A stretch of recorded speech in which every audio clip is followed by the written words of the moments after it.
We knew it was inevitable. We knew it had to happen. There's no good time to lose a game, and they typically average about one a year. So this is the one for 2021. Are there more? Well, if issues don't get fixed, there may be. Welcome to Buckeyes Live here at the Voice of College Football. My name's Mark Rogers. We got, of course, from the top, Kevin Noon, Buckeye Scoop. Also, a double of Buckeye Scoop with Tony Gerdeman. And, of course, Steve Hellwagon, 247 Sports, Bucknuts. Guys, how we doing today? Doing great. Doing well. Doing well. Did the sun come up on Sunday? Did you guys roll out of bed? Everything was fine?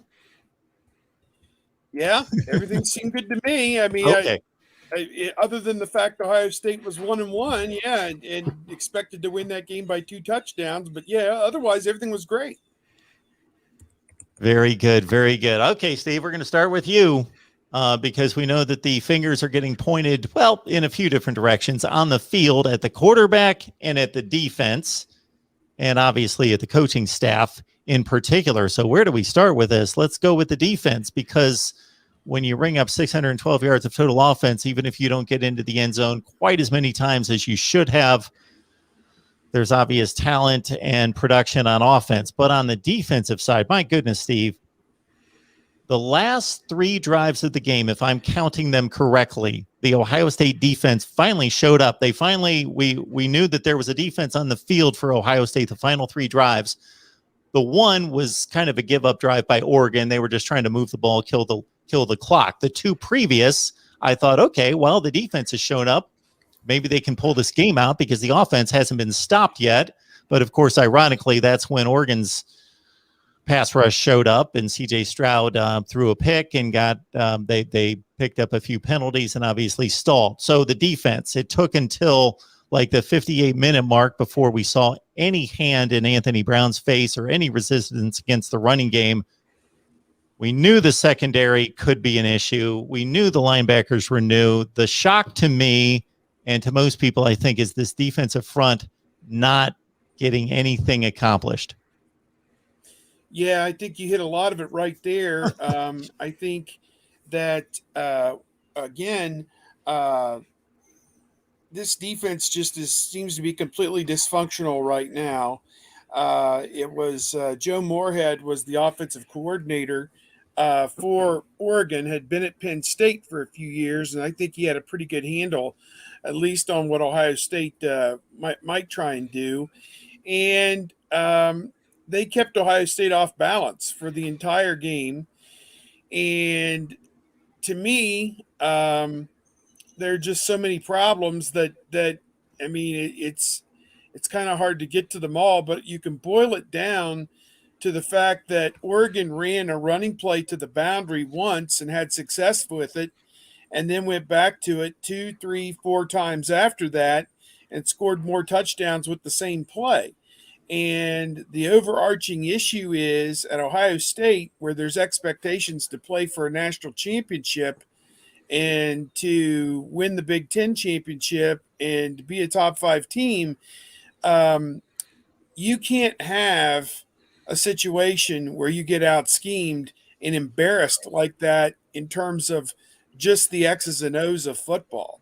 I mean, this was at a level of incompetence that I don't think I've seen in my over 30 years of watching this. I think Virginia Tech back in 2014 they went bare defense. We've never seen it. You know, we get paid $6 million a year to scheme this out, and we've never seen it. You know, that's, as I said then, and continue to say, it's like the old Jack Nicholson line, we're just going to surrender our position in Cuba because we can't do anything about it. Wrong. You're getting paid $6 million a year, figure it out. And the same thing applies to Kerry Coombs, getting paid $1.4 million a year as the defensive coordinator. Just throwing your hands up in the air and saying, well, they out-schemed us again for the 4th time with the same play is not acceptable. And not at Ohio State, not when they're charging $160 a ticket.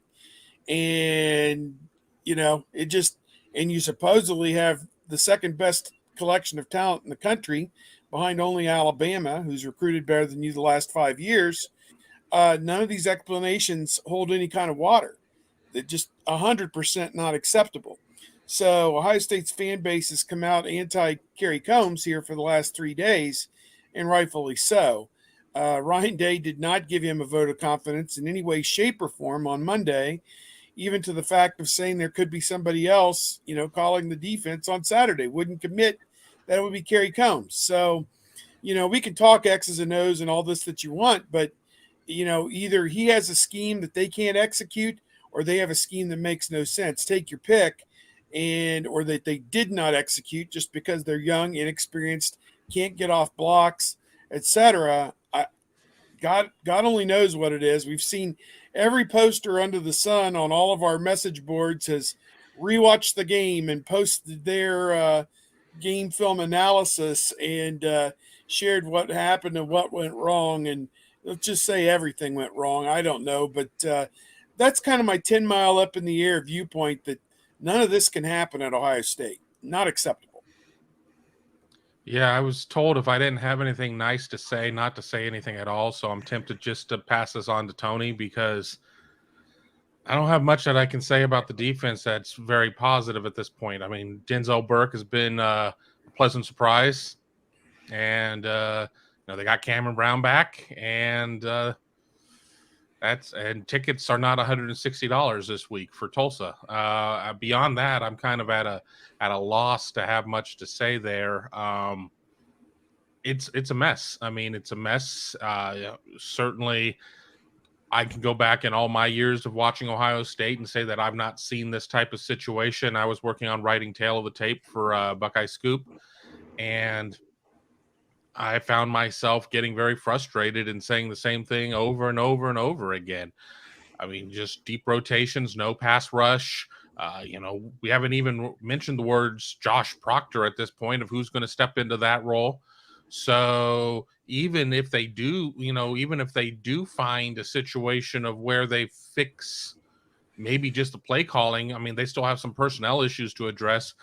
They need to find the right piece to put in that one high safety spot. They need to sit there and stop playing 39 linebackers. And, beyond that, how was the play, Mrs. Lincoln? I don't know what else to say at that point. I'll just throw it to Tony because I'm a little flustered on this one.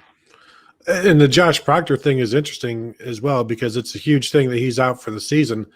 And we don't really talk about it because right now it's like your house is on fire.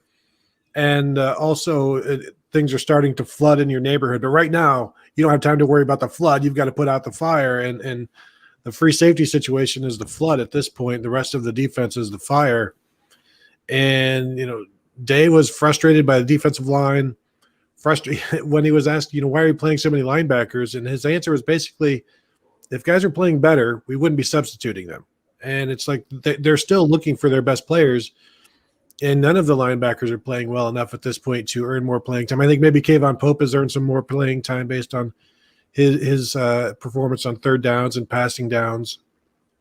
But there's no consistency. And, of course, then you go to, you got to stay in there for a while and get some consistency. And there's some truth to that. Is it the chicken or the egg? Like, you've got to be good enough to get more playing time, but you have to get more playing time in order to be consistent, to be good enough. And so there's so many problems, and this is right now the second worst defense in the Big Ten with more talent than anybody else by far, by almost double.